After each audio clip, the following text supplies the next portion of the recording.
이제 주제가 의의 열매가 가득하리라입니다. 우리 한번 고백하겠습니다. 의의 열매가 가득할 것입니다. 우리 사무실에 앵두가 좀 익어서 앵두를 조금 따왔습니다. 밖에 마치고 나가시다가 한 줌씩 하십시오. 새콤합니다. 네, 우리 그 잠언서 쭉 묵상하고 있는데요. 사실 그 감추는 것은 하나님의 영광이고 찾아내는 것은 우리의 영광입니다. 솔로몬을 지혜의 왕이라고 하지만 사실은요, 잠언 그냥 읽으면 무슨 말인지 하나도 모를 뿐더러 아무 재미도 없고 소문 한 잔치 먹을 거 없다 그러던데 무슨 사실 잘 모릅니다. 근데 사실 굉장히 정교하게 우리가 알 수 있도록 감추어져 있는 깊은 뜻을 가지고 있습니다. 그걸 찾아내는 작업을 우리가 하고 있고요.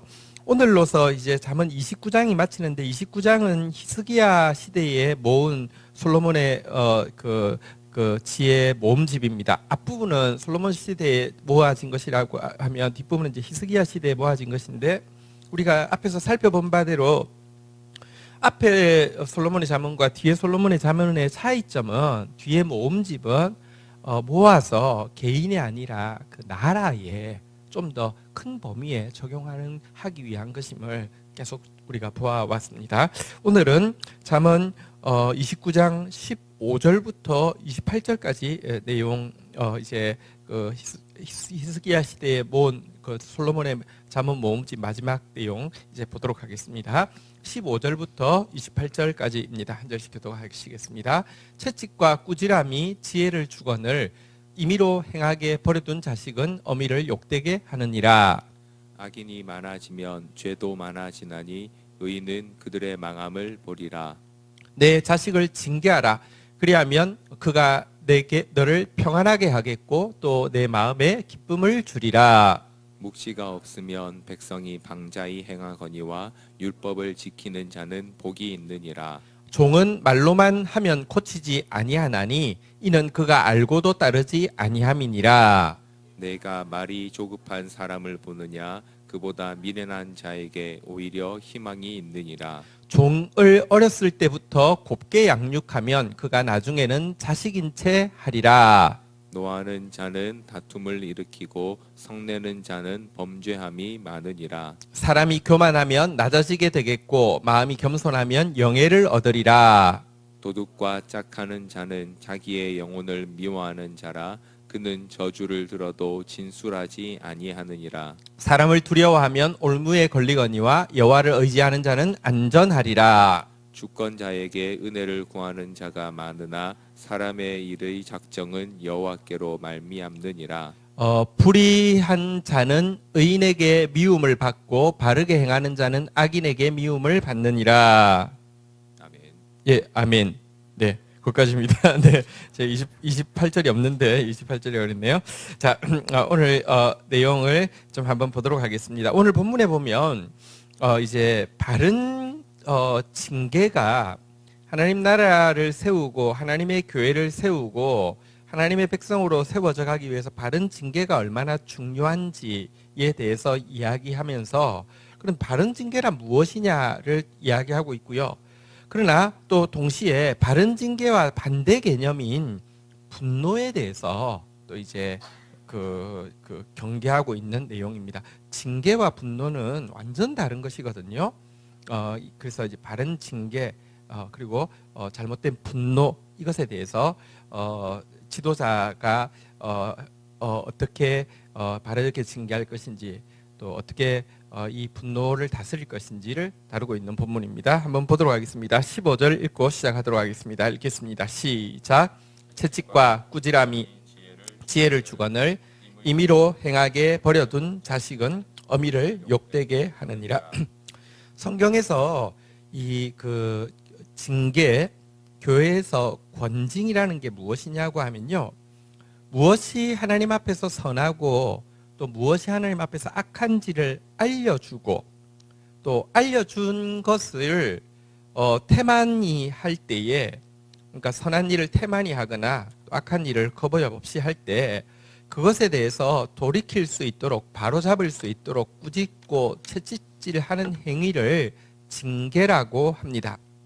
그래서 사실 이 징계라는 것은요, 성경에서 하나님의 말씀을 공이라고 하잖아요. 이 말씀을 교훈하는 것, 이 말씀을 훈련시키는 것, 이 말씀이 실행되게 하는데 아주 중요한 방편으로 나옵니다. 그래서 공의에는요, 이 공의가 말씀인데요, 공의에는요, 징계, 권징이 같이 따라 나오는 것으로 성경이 이야기하고 있습니다. 그런데 징계라는 것은요, 솔직히 말하면 받는 사람도 불편하지만 하는 사람도 사실 더할 수 없이 불편한 것이 징계입니다. 목회자가 빠지기 쉬운 두 가지 오류가 있는데요. 하나는요, 막 신경질 내는 겁니다. 강단이 무슨 자기 신경질 내는 자리인지. 근데요, 또 이게요, 무슨 악한 사람 밑에 착한 사람이 많아요. 막 해대면요, 밑에 숨도 못 쉬고요. 또 그러고 있는 게 우리 인간의 죄성이요, 반항하는 마음과 굴종하는 마음이 두 개가 다 있습니다. 근데 사실은요, 죄에 대해 반항하고 하나님에 대해서 굴종해야 되는데요, 인간이 망가져 있다는 게요, 악한 사람한테 굴종하는 사람 되게 많습니다. 그래서 진짜 못된 리더들 밑에요, 선교단체 중에 진짜 못된 선교 리더십이 있어요. 근데 거기 간사님들만큼 착한 사람들이 없어요. 그게 참, 우리 그래서 선교단체 대표들이 모여서 참 미스터리다. 어떻게 저 단체 간사들은 저렇게 천사 같을까? 대표는 진짜 우리끼리 다 알잖아요. 저 악마 같은 사람인데 어떻게 저럴까? 이게요, 막 리더가요, 막 화내는 거, 이것도요, 리더가 빠지기 쉬운 한 오류이고요. 또 한 가지는요, 리더가 착한 사람 콤플렉스. 난 정말 착한 사람이야, 절대로 화 안 내. 난 정말 착한 사람이야, 절대로 이렇게 싫은 소리 듣기 싫어. 이런 마음이 있기도 굉장히 쉽습니다. 솔직히 권징이라는 것은요, 징계라는 것은요, 공의, 하나님 말씀이 시행되어지기 위해서는 반드시 필요한 것이지만, 솔직히 말하면 말씀 전하는 것은 쉬운데 징계하는 것은요, 말씀 가르치는 사람에게 쉽지 않습니다. 받아들이는 사람도 물론 쉽지 않습니다. 자, 그렇지만 권징이 없으면요, 15절에 나오는 대로요, 임의로 행하게 버려둔 자식은, 이런 표현이 나오는데요, 자기 멋대로 이렇게 하도록 권정이 없으면 내버려 두게 되고요, 악한 습관이 몸에 배게 되고요. 그러면 그 아이도 망치지만 그 사람도, 그 하나님의 백성도 망치지만 그 부모도, 그 리더도 자기의 무관심과 자기의 무책임과 이 행위에 대한 수치와 불명예를 다 걸머지게 되어 있는 것입니다. 지금 여기서는 단지 이제 가족 관계로 이야기하고 있지만, 사실은요, 뒤에 가보면 이것이 부모와 자식과의 관계를 넘어서 주인과 종의 관계를 넘어서 사실은 하나님 나라 전체에 이 권징이 중요하다는 것을 이야기하는 것을 알게 될 것입니다. 우리 정말 같이 노력하십시다. 저도요, 물론 뒤에 나오는 분노에 대해서 진짜 잘못된 분노하지 않도록 정말 주의해야 되겠지만, 앞에 지금 가르치고 있는 권징에 대해서, 징계에 대해서 바른 징계하는 목사 되어질 수 있도록 정말 저를 위해서도 기도해 주시고요. 또 그래요, 여러분들이 그럼 목사님 좀 징계 좀 하세요, 이렇게 이야기하는 거 쉬워요. 그때 이야기는 뭐냐고 하면, 누구를 생각하고 그 사람 좀 징계 좀 해주세요인데, 그 당사자가 자기가 되는 순간 확 바뀝니다. 나부터 진짜 징계 받는 것을 기뻐할 수 있는 사람. 잘못된 지도자가 잘못 징계할 수도 있습니다. 그래도 상관없습니다. 그것도 받아들이는 것이 되게 유익합니다. 저 되게 존경하는 목사님, 이런 경우는 실명을 안 밝혀도 되겠습니다. 되게 존경하는 목사님과 지금도 좋은 관계를 가지지만, 사실은요, 솔직히 말하면 큐티라는 거를 대부분의 목회자들이 되게 가볍게 생각합니다. 큐티는 뭐 안 하는 것보다는 좋지만 그거 별거 없다고 생각합니다. 처음 만나는 자리에서 이제 이제 코스타 강사로 갔을 때 이제 큐티 책 이런 거 만드는 사람이다 보더니, 이렇게 만드는 거 아니야? 이렇게 하는데 사실 내용도 모릅니다. 근데 뭐 그렇게 이야기하면 마음으로 뭐 저런 사람이 다 있어 이렇게 할 수 있잖아요. 근데 몰라서 그럴 것이고 대부분의 사람들이 그렇게 생각하니까 그렇게 이야기하시는 게 이상한 게 아니에요. 그것 때문에 저 사람 나쁜 사람이고 이럴 필요도 없어요. 아무 상관없어요. 어쨌든 나중에는 시간 지나서 되게 많이 아껴주시고 좋아해 주셨어요. 그런데 그것도 중요한 게 아니고요. 어쨌거나 여러분 잘못된 꾸지람도요 받을 수 있으면 복입니다. 자, 이 권징에 대해서 이야기하고 나서는요 16절 이어지는 16절을 한번 보시겠습니다. 여러분 잠언을 읽을 때 되게 중요한 것은 문단이 있습니다. 지금 뭔가를 이야기를 지금 주제를 가지고 솔로몬이 드리블을 해가는데요. 그 방향을 모르면 무슨 말인지 잘 모르는데요. 지금 악인과 의인이 나오는데 위의 구절과 연결시키면 악인은 어떤 사람이고 의인은 어떤 사람일까요? 악인은 징계를 받지 않는 사람이고요. 의인은 징계를 받아들이는 사람을 이야기합니다. 같이 한번 읽어보도록 하겠습니다. 시작. 악인이 많아지면 죄도 많아지나니 의인은 그들의 망함을 보리라. 여러분 이 시대는 악인이 자꾸 많아집니다. 무슨 말이냐고 징계가 이제 더 이상 통하지 않습니다. 이제 국가에서도요, 이제 자녀를 이제 뭐랄까요, 부모가 꿀밤 때리는 것도 잘하면 그게 될 수도 있다면서요. 어느 선까지 할지는 모르겠는데요. 물론 차일드 어뷰스 하는 것을 합리화하는 거 아닙니다. 그거는 뒤에 이제 분노의 문제에서 다룰 것입니다. 정말 잘못된 것입니다. 우리 사회에 꽤 많은 아이들이요, 아동 학대에 의해서 죽는 경우가 있습니다. 이거 정말 위험한 것입니다. 그러나 여러분 바른 권징은 자녀를 위해서도 가정을 위해서 정말 중요하지만요. 이 시대는 이제 권징은 더 이상 통하지 않고요. 바르게 권징 안 했어도 문제지만 이 권징 자체도 이제 이미 꼰대나 하는 것이고 부모도 잘못하면 큰일 나는 것입니다. 그래서 아예 통하지 않는 시대가 되었습니다. 권징이 통하지 않는 시대, 악인이 많아지면 죄도 많아지나니 권징이 통하지 않으면요 악은 점점 더 성행할 것입니다. 자, 이런 시대에 그러면 의인, 위에 본문과 연결시키면 권징을 받아들이는 사람인데요. 그 사람만 바보입니까? 우리는 왜 하나님 앞에 나오면 계속 말씀이 우리를 찌릅니까? 우리는 왜 하나님 앞에서 계속 이렇게 눈물을 흘리고 회개하고 이런 삶을 살아야 합니까? 우리가 바보입니까? 아니요. 여기 보니까요. 한번 따라하겠습니다. 의인은 그들의 망함을 보리라. 여러분 이렇게 링에서요 권투를 하는데 이렇게 막 내가 팍 넘어졌어요. 다시 일어났어요. 또 팍 해서 이거 넘어뜨렸어요. 또 일어났어요. 눈 막 이렇게 되고 또 팍 해서 또 내가 팍 넘어졌다가 팍 해서 일어났다가 거의 막판에 이제 그 영화 같은 거 보면 둘이서 같이 한번 팍 해가지고 쾅 같이 넘어졌는데 한 사람은 못 일어나고 같이 팍 치고 있는데 마지막 한 사람 일어나는 게 안 나잖아요. 그럼 누가 이긴 겁니까?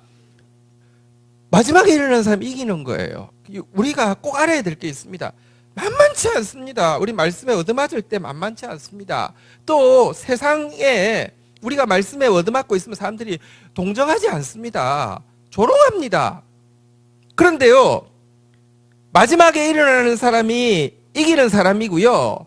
신자가 궁극적으로 믿어야 되는 것은요 하나님의 권징 아래에서 아파하고 고통하고 이 악한 세상 가운데서 이렇게 아파하는 의인이 궁극적으로 승리한다는 사실을 믿어야 합니다. 죄가 아무리 많다 하더라도 죄가 그냥 온 세상에 가득 찼다 할지라도요 죄가 이기지 못합니다. 의인이 이깁니다. 보십시오.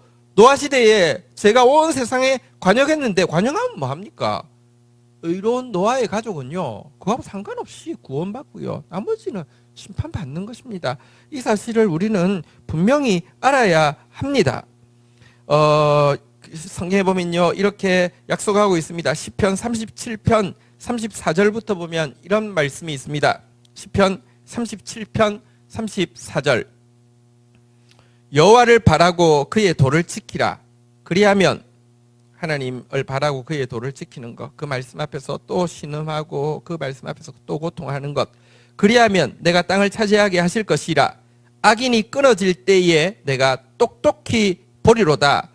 현실로 보면요, 악인이 안 끊어질 것 같습니다. 35절 보면요, 내가 악인의 큰 세력을 본즉 그 본래의 땅에 서 있는 나무 잎이 무성함과 같으나, 진짜 이 세상은요, 악이 가득하고 악이 승리하는 것 같습니다. 36절 같이 한번 읽도록 하겠습니다. 읽겠습니다. 시작. 내가 지나갈 때에 그는 없어졌나니 내가 찾아도 발견하지 못하였도다. 네, 의가 결국 이깁니다. 어쨌든 바른 징계 아래 있으라고 우리에게 부탁하고 있습니다. 17절에 보면요, 바른 징계, 본문으로 가겠습니다. 17절에 보면 이 바른 징계에 따르는 축복을 이렇게 약속하고 있습니다. 같이 읽겠습니다. 시작. 내 자식을 징계하라. 그리하면 그가 너를 평안하게 하겠고 내 마음에 기쁨을 주리라. 바른 징계 아래 있을 때 두 가지 축복이 있다고 이야기합니다. 한번 따라하겠습니다. 평안하게 하겠고 기쁨을 주리라. 원어의 뜻은 조금 다른데요. 원어의 뜻은 여기 평안하게 한다는 것은 원래의 단어는요, 근심으로부터 건져주겠고라는 뜻입니다. 여러분들, 우리가 사실은 임의대로 행하게 되면요, 삐뚤어진 성격과 악한 습관이 몸에 배이게 되면 그것 때문에 겪게 될 수많은 문제들, 염려들, 고통들, 이런 고통들로부터, 이런 근심으로부터 구조되는 상태를 여기서는 이제 평안이라고 번역을 했습니다. 이런 문제들을 예방하게 되고요, 이런 문제들에 빠지지 않게 한다는 것입니다. 뒤에 기쁨을 주리라는 단어는요, 적극적인 단어인데요, 여러분들 이렇게 잘 이 말씀 안에서 징계를 통해서 훈련된 자는요, 하나님께서 약속하고 있는 축복들, 진짜 그 만족, 진짜 평안, 진짜 번영, 진짜 열매를 마음껏 맺음으로 말미암아 큰 기쁨이 임하게 된다. 이것이 징계에 따르는 축복이다. 이렇게 이야기를 하고 있습니다. 자, 그런데 이 징계는 무엇으로 해야 될까요? 징계의 기준은 무엇일까요? 18절에 분명히 이어서 이야기합니다. 같이 읽겠습니다. 시작. 묵시가 없으면 백성이 방자히 행하거니와 율법을 지키는 자는 복이 있느니라. 징계의 기준은 여기 묵시, 뒤에 이제 좀 더 설명하고 있죠. 율법, 하나님의 말씀임을 분명히 이야기하고 있습니다. 말씀이 기준이 되어야 됩니다. 부모가 권력이 아닙니다. 부모 자기 의견과 부모 자기가 이루지 못한 꿈을 가지고 자식을 이렇게 몰아가고 책망하고, 그것은요, 사실은 분노 밑에서 나오는 분노이지 징계가 아닙니다. 하나님의 말씀이 기준이 되어야 합니다. 이 말씀이 기준이 되는 것을 성경에서는 징계라고 합니다. 그래서 징계는 말씀, 곧 공의와 이렇게 짝을 이루고 있는 것인데요, 말씀이 없으면 어떻게 된다고 이야기합니까? 한번 따라하겠습니다. 방자히 행하거니와. 여기 방자히 행하다는 것의 원어의 뜻은 벌거숭이가 되다, 이런 뜻을 가지고 있습니다.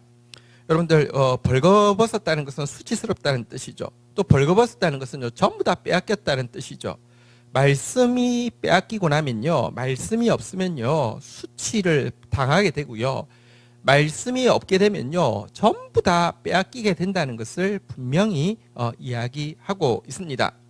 호세아서 4장 6절에 보면 내 백성이 지식이 없어서 망하는도다.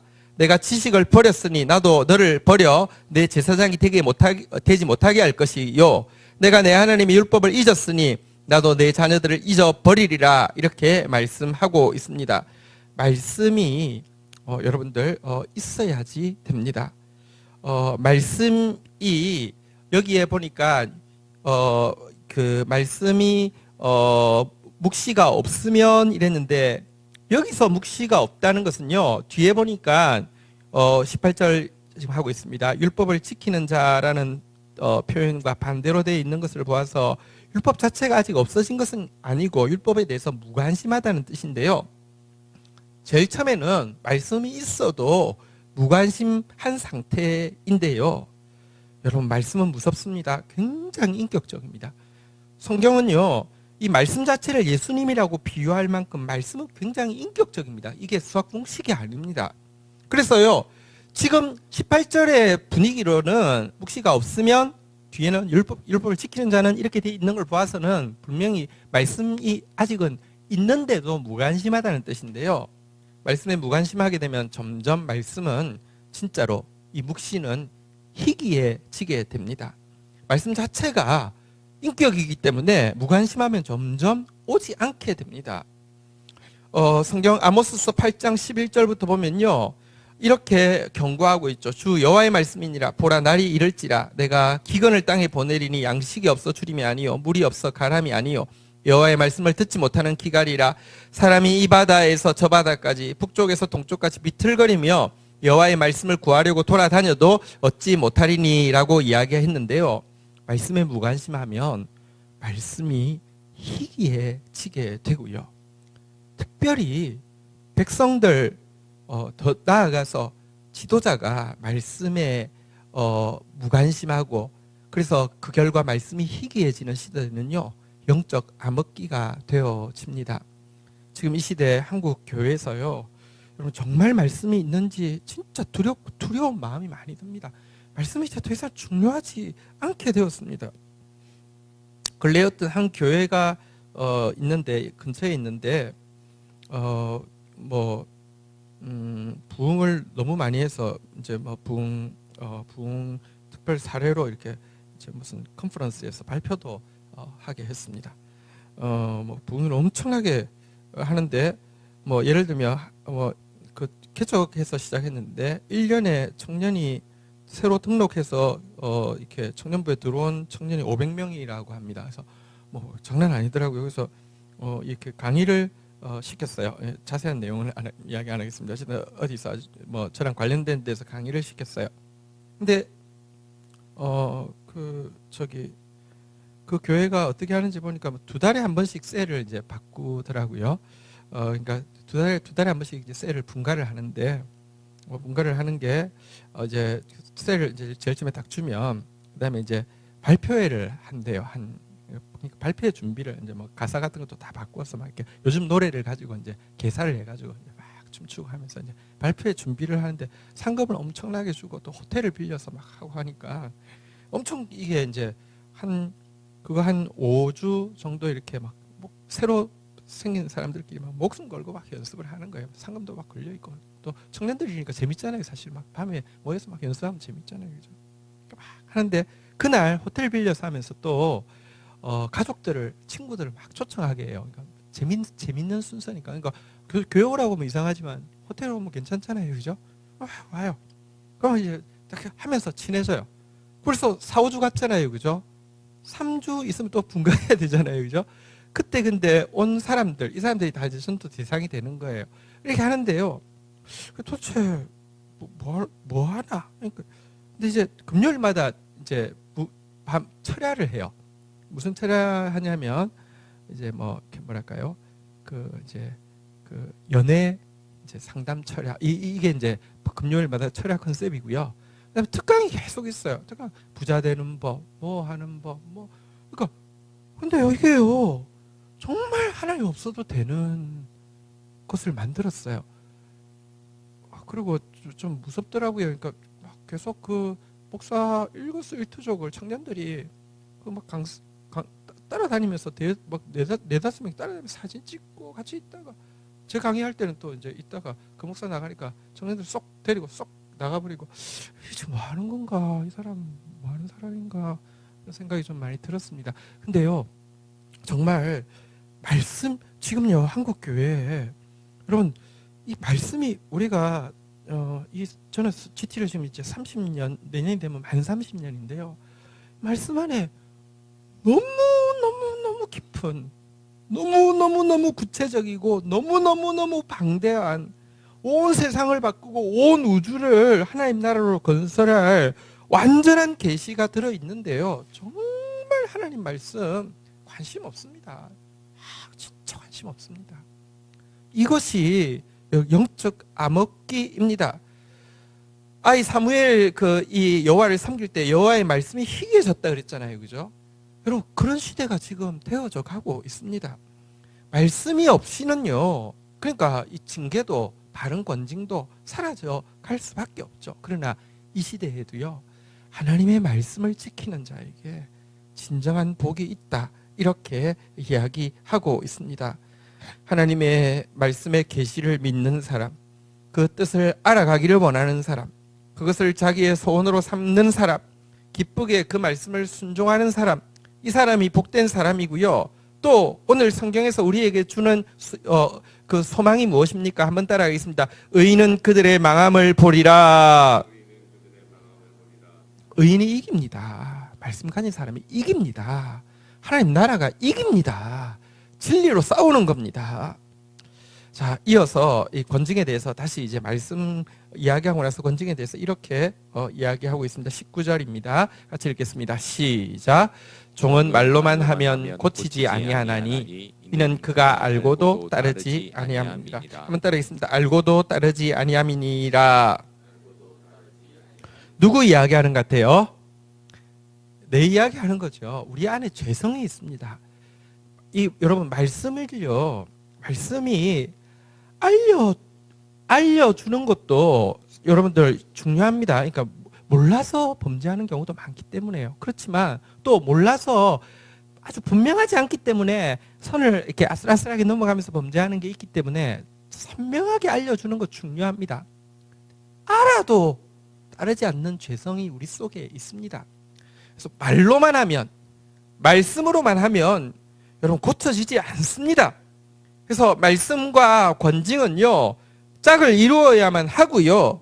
말씀을 가르치는데 신실한 한 사람은요, 권징을 행하는데도 신실해야 합니다. 이것이 정말 중요합니다. 저는 그 이야기를 사실 참 많이 생각하고 부럽기도 하고 부끄럽기도 합니다. 다 아시죠? 우리 주기철 목사님이 담임하는 교회에 조만식 선생님이 장로로 계셨습니다. 조만식 선생님이 어떤 분입니까? 진짜 이 민족에 정말 지도자고 또 영적으로도 너무 성숙한 분이시죠. 한 번은 예배 시간에 조만식 장로님이 늦게 오신 겁니다. 근데요, 이유는 오는 길에 뭐 어떤 가난한 사람이 어떤 큰 문제를 닥쳐가지고 그 이렇게 해결해주고 이렇게 들어온 것이죠. 그런데 주기철 목사님이 사실은 진짜 너무 큰 어른이고 선배고 평소 때 그의 행실을 보면 이유가 있었다고 생각할 수밖에 없는 그런 신실한 분임에도 불구하고 불같이 야단을 쳤죠. 예배 시간인데도 뒤서 계시라고. 근데 정말 당연한 것처럼 뒤에 서서 이렇게 예배를 드리고. 근데 주기철 목사님도 그러니까 순교하실 수 있는 거고요. 이 조만식 장로님도 그러니까 당시 여러분 나라 사랑하는 사람들은, 독립하려는 사람들은 대부분 공산주의로 갔고요. 사실은 그냥 여러분 그렇지 않은 사람들은 다 친일파로 갔는데 나라 사랑하면서 신앙 지키는, 왜냐하면 공산주의로 세상을 바꿀 수 없으니까요. 그런 사람 정말로 없었는데요. 우리 믿음의 지도자들, 뭐 조만식 선생님, 안창호 선생님, 뭐 이런 믿음의 지도자들이 계신 건 너무너무 감사한데, 어쨌든 여러분들 이게요, 말씀에 신실하게 가르치는 사람 되려고 하면 권징도 신실하게 시행해야 합니다. 제가요, 솔직히 말씀 가르치는 데는 부끄럽지 않게 정말 목숨 걸고 가르치고 있습니다. 정말 목숨 걸고 연구하고 목숨 걸고 가르치고 있습니다. 근데 권징을 시행하는 데는 정말 부끄러운 부분이 많습니다. 이렇게 착한 사람 돼야 되겠다는 이렇게 교만함, 혹은 잔소리하기 싫다는 그 상처, 이런 게 내한테 있는 것 같은데, 난 잔소리가 너무 싫어요. 나는 기질적으로 잔소리가 싫어요. 저는 잔소리 안 해도요, 누가 잔소리 하나도 안 해도 혼자 알아서 잘하는 스타일이에요. 그래서 잔소리 하는 거 싫어요. 근데 어릴 때 잔소리를 좀 많이 들었어요. 그래서 더 싫어요. 그래서 제가 좀 진짜 이게 저한테 너무 힘든 문제예요. 근데 이게 핑계할 수 없습니다. 이게 정말 우리 교회에서요, 사실 우리 성도들 참 다 좋은데 지각도 참 많이 하고요. 제가 주기철 목사님이었으면 여러분들 정말 전부 다 큰일 났을 텐데. 그러니까 이거 진짜 제가 말로만 하면 고치지 않는다고 성경이 이야기하는데 자꾸 내가 가르치면 되겠지라고 이렇게, 이게 교만이죠. 어쨌든 저 신실하게 징계하는 목사 되어야 됩니다. 자, 그런데요, 이렇게 말로만 하면 안 된다, 징계해야 된다는 말에서요, 우리가 또 잘못할 수 있습니다. 20절에 가면, 그래서 이걸 먼저 경계하고 있네요. 20절 한번 가볼까요? 같이 한번 읽도록 하겠습니다. 읽겠습니다. 시작. 내가 말이 조급한 사람을 보느냐, 그보다 미련한 자에게 오히려 희망이 있느니라. 여러분, 신실하게 징계하는 거하고 말이 조급한 거하고 정말 다른 것입니다.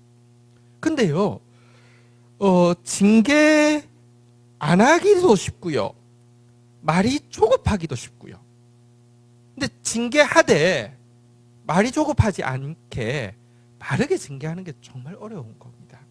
말이 조급하다는 게 뭐냐고 하면요, 다 뭐든지 자기가 다 아는 체 하고요, 무슨 일이 있을 때마다 급하게 자기 감정, 자기 의지, 자기 주관을 막 고집해서 말 다 먼저 해버리고요.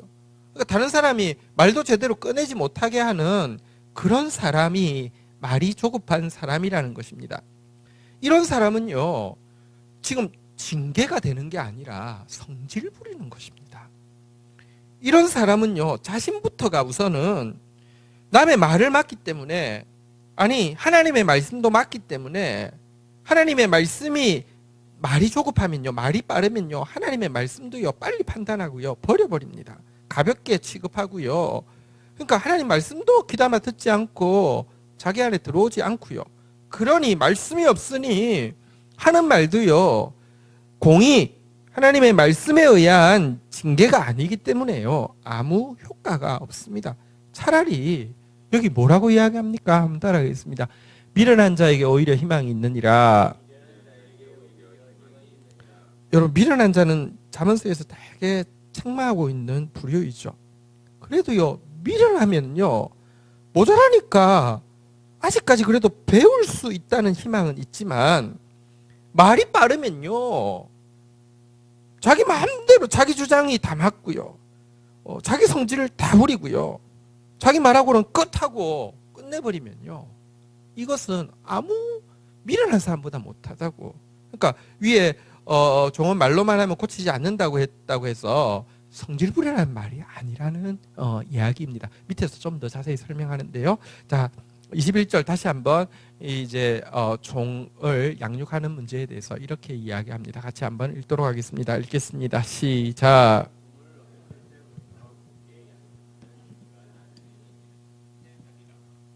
여러분, 우리가 보십시오. 주인이 종을 이렇게 곱게 양육하는 것은 좋은 일이에요, 나쁜 일이에요? 객관적으로 보면 좋은 일이잖아요, 그죠? 종을 인격적으로 대우하고 이렇게 애지중지하면은 참 훌륭한 주인이구나 이렇잖아요, 그죠? 근데 보니까요, 종을 애지중지하면 결과적으로는 주인한테도 안 좋지만 종한테도 안 좋게 되는 거잖아요. 종이 버릇 없어서 자식인 채 하면 그 종 누가 어디에서 쓰겠습니까? 혹은 그 주인이 종이 자식인 채 하면 그 주인이 어떻게 되겠습니까? 사실은 훈육의 문제는 이거는 비켜갈 수 없는 문제다, 이렇게 이야기하고 있습니다. 특별히 그리스도인들은요, 두 가지 딜레마가 있습니다. 그리스도 리더, 여기 목회서신에 보면 그리스도인 주인에게 너희도 하나님의 종 아니냐, 그러니까 너희 아래에 있는 사람들을 형제처럼 대우하라, 인격적으로 대우하라, 이렇게 이야기합니다. 그거 반드시 필요합니다. 여러분들 절대로 이렇게 그리스도인 리더가 갑질하는 사람 되어서는 안 됩니다. 그런데 여러분, 종들한테 뭐라고 목회서신에서 이야기하냐고 하면요, 디모데전서 6장 1절 2절 한번 볼까요? 디모데전서 6장 1절 2절에 보면 이렇게 권면합니다. 무릇 멍에 아래 있는 종들은 자기 상전들에게 범사에 마땅히 공격할 자로 알지니 이는 하나님의 이름과 교훈으로 비방을 받지 않게 하려 함이라 라고 이야기하면서요, 2절 같이 한번 읽도록 하겠습니다. 시작. 믿는 상전이 있는 자들은 그 상전을 형제라고 가볍게 여기지 말고 더 잘 섬기게 하라. 이는 유익을 받는 사람이 믿는 자요 사랑받는 자임이라. 너는 이것들을 가르치고 권하라. 그러니까 보십시오. 제일 좋은 거는 이런 거예요. 리더는요, 밑에 있는 이렇게 말하자면 이렇게 팔로워들을요 인격적으로 대하고, 그런데 팔로우는요, 내가 지금 이 자리에서 이 리더를 내가 잘 섬기면, 지금 2절 보십시오. 나 때문에 유익받는 사람이 바로 믿는 사람이고 하나님께 사랑받는 사람이 이렇게 유익을 얻는다고 하면 이게 얼마나 좋은 일인가라고 생각하고 더 잘 섬기라고 이렇게 이야기하고 있습니다. 그래서 참 이게 어렵더란 말이죠. 참 뭐랄까요, 이렇게 조금 잘해주면, 인격적으로 대해주면 너무 그냥 아까 뭐 자식인 채 하게 되고요. 또 이렇게 조금 막 이렇게 뭐랄까요, 막 엄하게 하다 보면요, 나중에는 그게 탄력이 붙어가지고요, 분노 조절 장애가 돼가지고요, 막 해대고요. 참 이 균형을 찾기가 참 힘듭니다. 근데 우리가, 여러분, 저는 저의 위치에서 또 적용을 해야 되고, 여러분의 위치에서 적용을 해야 되되, 어쨌든 신실하게 훈계하되 인격적으로 대하기 위해서, 말씀대로 하기 위해서, 여러분들 역시 또 정말 권징을 정말 겸손하게 잘 받아들이되, 이렇게 좋은 관계일수록 도리어 더 두려운 줄 알고 이렇게 존중하는 그런 모습이 그리스도인들에게 있어야지 진짜 성숙한 그리스도인이라고 할 수 있겠습니다. 자, 이렇게 훈계가 필요하다라는 이야기를 다시 이야기하고 나서는요, 22절 가도록 하겠습니다. 22절 가겠습니다. 읽겠습니다. 시작. 노하는 자는 다툼을 일으키고 성내는 자는 범죄함이 많으니라. 자, 그런데 아까도 이야기했지만 말이 조급한 것, 그것은 징계가 아니라고 그랬죠. 노하는 거고 성내는 것이라고 그랬는데요. 자, 이것은 다툼을 일으킬 뿐이고 죄를 많게 하는 것뿐이다, 이렇게 이야기하고 있습니다. 생각해 보십시오. 쉽게 노하고요, 조급하게 노하고요, 성을 빡빡 내면 어떤 죄를 더하게 되겠습니까? 이런 사람은 일단 상대방 감정을 무시하고 상대방을 쉽게 모욕하겠죠. 하나님의 이름을 또 망령되게 사용하겠죠. 지금 이 관계는 이스라엘 공동체니까 지금 내 감정 가지고 남을 욕할 때 하나님의 이름을 가지고 그런 식으로 하면 하나님도 가만두겠냐고. 근데 이런 이야기를요, 상대단체 리더들이요, 이렇게 있는 사람들 막 잡을 때 막 하는데요. 너 가론 유다야. 너 같이 하면 가론. 이게 얼마나 무시무시한 영적 학대인 줄을 아십니까? 하나님의 이름을 망령되게 사용하게 되고요.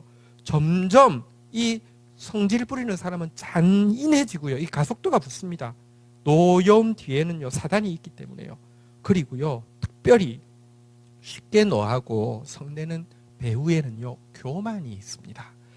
교만이, 화내면 화낼수록 교만이 점점 차오릅니다. 내가 막 야단치고 나면요, 그거는 정말 쓰레기 같고요, 나는 정말 제대로 아는 사람처럼 점점 더 교만이 차오르게 됩니다. 그러니 성내는 자는 범죄함을 많게 한다, 이 말씀이 따르는 것입니다. 자, 그런데요, 이 교만과 성냄이 어떤 상관관계가 있는지를 구약 외경인 지혜서라는 책이 있습니다. 지혜서에 이렇게 묘사를 아주 잘 해놨어요. 제가 지혜서 읽은 내용 중에서 이 본문이 제일 좀 마음에 듭니다. 벤 시락의 지혜서 10장 6절부터 10절 그리고 11절부터 14절 제가 한번 읽어드릴게요. 한번 들어보십시오. 내 이웃이 어떤 잘못을 저지르더라도 미워하지 말며 난폭한 행위를 일체 삼가라. 교만은 주님에게나 사람에게나 미움을 받는 것이며 부정은 주님에게든 사람에게든 어느 모로나 범죄이다. 부정과 행포와 부당한 이익으로 인해 패권은 한 나라에서 다른 나라로 넘어간다. 흙과 작은 먼지에 지나지 않는 인간이 잘난 체 할 것이 무엇이냐? 살아있는 동안에도 벌써 그의 창자 속에는 벌레가 울글거리고 있다. 여러분 꼭 기억하십시오. 여러분 뱃속에 벌레 있습니까? 없습니까? 우리는 그런 존재입니다. 살아있어도요, 벌레 울거리는 아무것도 아닌 존재입니다.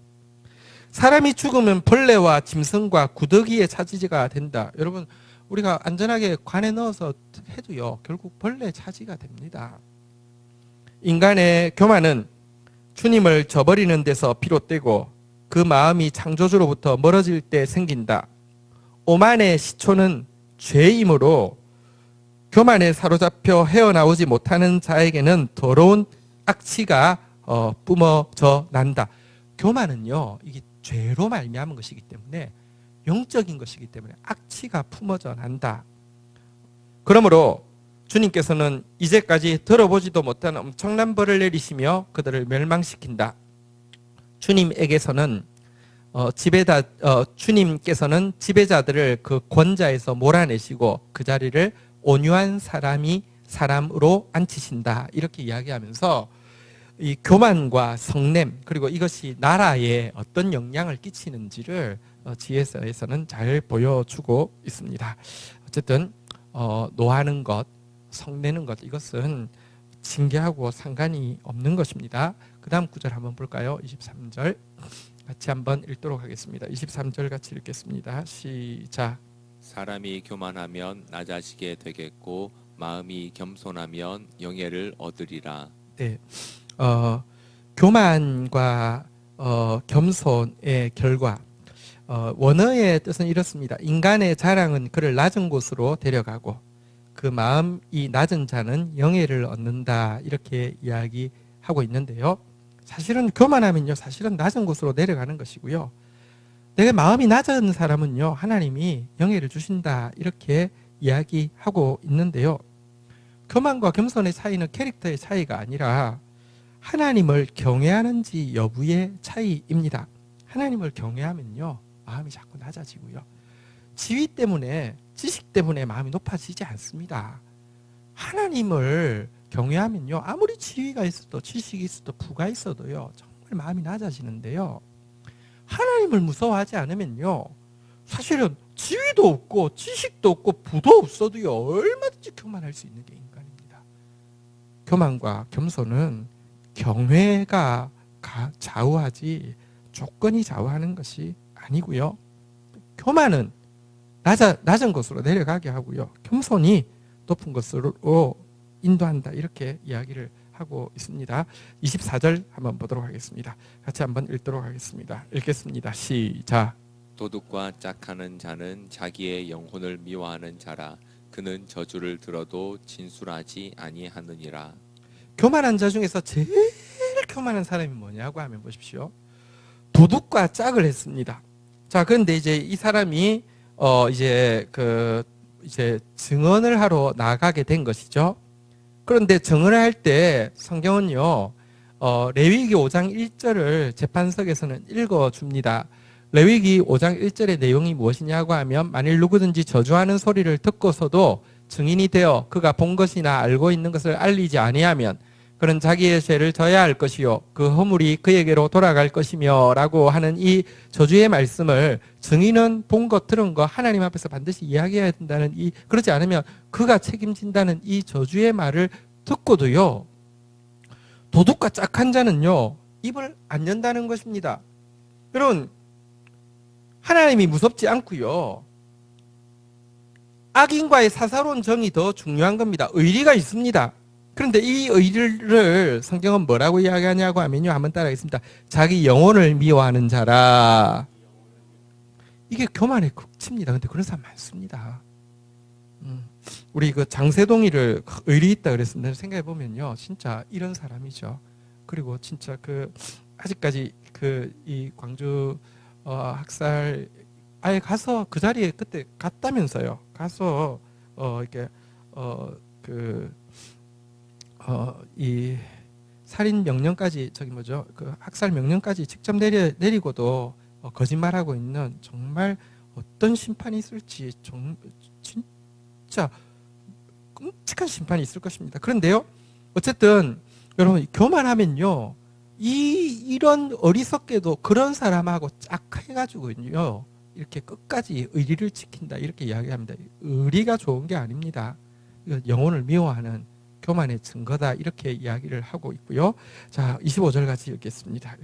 시작. 사람을 두려워하면 올무에 걸리게 되거니와 여호와를 의지하는 자는 안전하리라. 네, 여러분 보십시오. 우리가 사람을 왜 두려워할까요? 여기 참 우리 한글이 참 좋은 것 같아요. 한번 따라하겠습니다. 사람을 부러워하면 사람을 두려워하게 됩니다. 여러분 부러워하니까 두려워하는 겁니다. 그 사람의 권력이 명예가 재산이 부러우면요. 그 사람 권력, 명예, 재산 때문에 그 사람이 두렵습니다. 그런 사람은 반드시 그 문제에 걸리게 되어 있습니다. 그런데요, 여기 보니까 여호와를 의지하는 자는 한번 따라하겠습니다. 안전하리라. 여러분, 우리가 왜 아까 부러워합니까? 권력, 명예, 재산 가지고 있으면 안전할 거라고 생각하기 때문이죠. 근데요, 가져보면요, 더 가져야 안전할 것 같아서 또 더 부러워하고 또 더 큰 권력자 앞에서 아첨하면서 두려워하고 이렇게 하죠. 그런데요, 여러분, 사람 두려워하고 사람 부러워하면 계속 올무에 걸린다고 하는데 여호와를 두려워하는 자, 여호와만 의지하는 자가 안전하리라고 하는데 여기 안전이라는 단어가 아주 재밌는 단어입니다.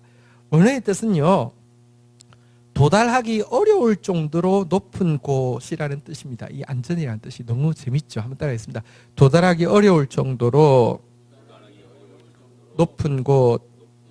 예, 도달하기 어려울 정도로 높은 곳이라는 뜻입니다.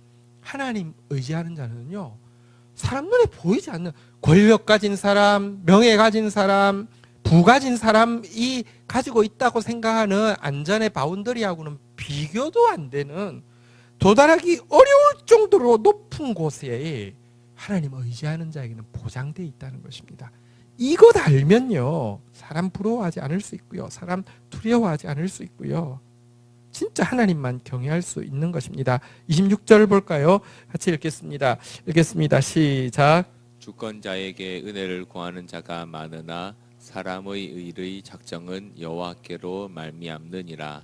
사람 두려워하고 부러워하니까요, 이 주권자에게 은혜, 이 은혜라는 단어는 원어는 은혜가 아니고 얼굴인데요, 주권자 얼굴 앞에 뇌물을 바치고 아첨함으로 문제 해결하는 사람들 너무 많지만요, 여러분, 그래서 아첨하고 뇌물 바치고 거기서 좋은 말 듣고 나면 될 것 같죠? 아니요. 일의 판단은요, 일의 결과는요, 하나님이 좌우하십니다. 하나님은요, 악한 통치자의 마음도 움직이시고요, 하나님의 결정에서요, 여러분, 벗어날 수 있는 사람이 없습니다. 그 하나님이 주권자이심을 알고 권력자 얼굴 앞에서 막 아부 떨고 막 이러지 마시고요. 교회도 마찬가지입니다. 제가 보니까요, 대형 교회에 보니까 여러분 담임 목사님 뜬다고 그러면요, 부목사들 중에서 야망이 있는 사람들 있잖아요, 그죠? 완전 그냥 무슨 담임 목사가 자기 부서에 뜨는 행사가 되면요, 이때는 완전 대목이에요. 애들을 얼마나 뺑뺑이를 돌려가지고 얼마나 기가 막히게 잘하는지. 왜냐고 하면 눈두장 찍어야 되니까. 여러분 정말 그 하나님 사람 아닙니다. 그렇게 하는 거 아닙니다. 한번 따라하겠습니다. 일의 작정은 여호와로 말미암느니라. 여러분 믿습니까? 하나님의 얼굴을 구해야지. 힘 있는 사람 얼굴을 구하는 사람은요, 신자가 아니라요, 그거는 아주 세속적인 사람입니다. 신앙이 아닙니다. 그건 장사꾼입니다. 27절 마지막 절 읽도록 하겠습니다. 같이 읽겠습니다. 시작. 불의한 자는 의인에게 미움을 받고 바르게 행하는 자는 악인에게 미움을 받느니라. 자, 이게 이제 지금 이제 히스기야 때 모은 솔로몬의 잠언집 모음집의 마지막 결론인데요. 무엇이냐고 하면 이 세상에 대해서 한마디로 요약합니다. 한번 따라하겠습니다. 미움을 받고 미움을 받느니라. 자, 근데 불의한 자도 미움을 받습니다. 누구에게? 의인에게. 자, 바르게 행하는 의인도 미움을 받습니다. 누구에게? 악인에게. 이 세상은요, 여자의 후손과 뱀의 후손 사이에 적대감이 존재하고요, 전쟁이 계속 존재한다는 것입니다. 만만한 세상이 아닙니다. 아까 제가 싸우는 거 이야기했는데요, 우리도 많이 쥐어 터집니다. 말씀 앞에서 쥐어 터지기도 하고요, 또 죄 앞에서 넘어지기도 합니다. 그런데 우리에게 소망이 무엇이라고요? 다시 한번 하겠습니다. 의인은 그들의 망함을 보리라. 네, 우리 말씀 가지고 한번 통성으로 기도하고 그 통성 기도하고 마치도록 하겠습니다. 우리 통성으로 주님 앞에 기도하며 나가도록 하겠습니다. 하나님, 주의 말씀이 흥왕하는 주의 징계가 또 분명한 하나님의 그 나라가 세워지는 교회가 되어질 수 있도록 저와 또 우리 사랑하는 성도들 축복하여 주시옵소서. 예수님의 이름으로 기도 올립니다. 아멘.